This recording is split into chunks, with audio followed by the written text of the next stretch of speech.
আমি তোমাকে একটা কথা বলে দিচ্ছি, শোনো, তুমি আমার পাশে বসো, আমি তোমাকে বলে দিচ্ছি, সব বলে দিচ্ছি। আমি বুঝতে পেরেছি তুমি কি বলছো, আমি বুঝতে পেরে গেছি। ঠিক আছে, তুমি কি বলছো আমি বুঝতে পেরেছি।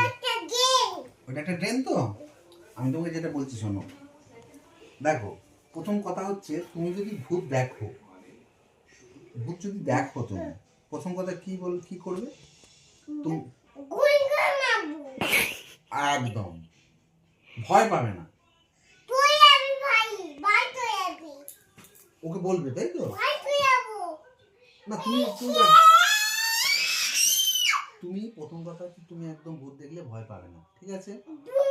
তোমাকে আমি বলেছি কি, যে কেউ যদি তোমার আশপাশে থাকে তাহলে তাকে বলবে যা তো আঁশবটিটা নিয়ে আয়, ভূতটার কাছে কাটবো, ঠিক আছে? বা বন্দুকটা নিয়ে আয়, ওই ভূতটাকে গুলি মারবো, এটা বলবে। আর যদি কেউ না থাকে, তোমাকে একটা ছড়া শিখিয়ে দিয়েছিলাম আমি, কি ছড়া বলো তো? একটা মন্ত্র শিখিয়ে দিয়েছিলাম, কি মন্ত্র বলো তো? ধরে দিচ্ছি, বলো। ভূত আমার, হ্যাঁ,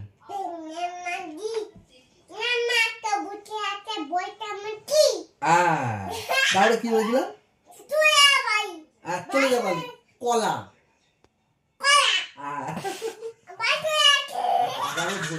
তারপরে ভূতটাকে বলবি উল্লু বানাইয়া বড়া মজাইয়া। তোমাকে দেখে ভূতেরা কি বলো তো, তুমি যদি ভয় পাও তাহলে ভূতেরা তোমার ঘাড়ে চেপে বসবে। আর তুমি যদি ভয় না পাও, যদি দেখে পরম তো আমাকে ভয় পাচ্ছে না, হ্যাঁ একদম,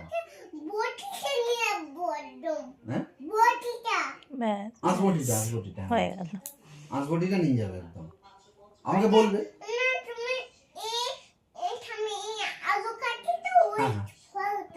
হ্যাঁ হ্যাঁ এক্স্যাক্টলি, ঠিক ঠিক ঠিক, হ্যাঁ একদম একদম। তবে হ্যাঁ শোনো, একটা কথা বলে দিই, ওটা হাঁসবটি নয়, ওটা একটা ছোট। একদম কারেক্ট কথা বলেছো। আঁশবটি কি বলো তো, যাতে মাছ কাটা হয়, তাই তো? আমাদের শ্রীরামপুরের বাড়িতে আছে আঁশবটি, জানো? এখানেও আছে।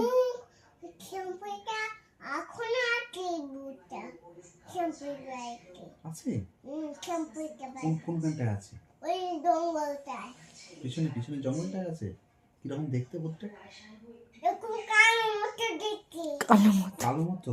আর চুলগুলো কি রঙের? চুলগুলো সাদা রঙের।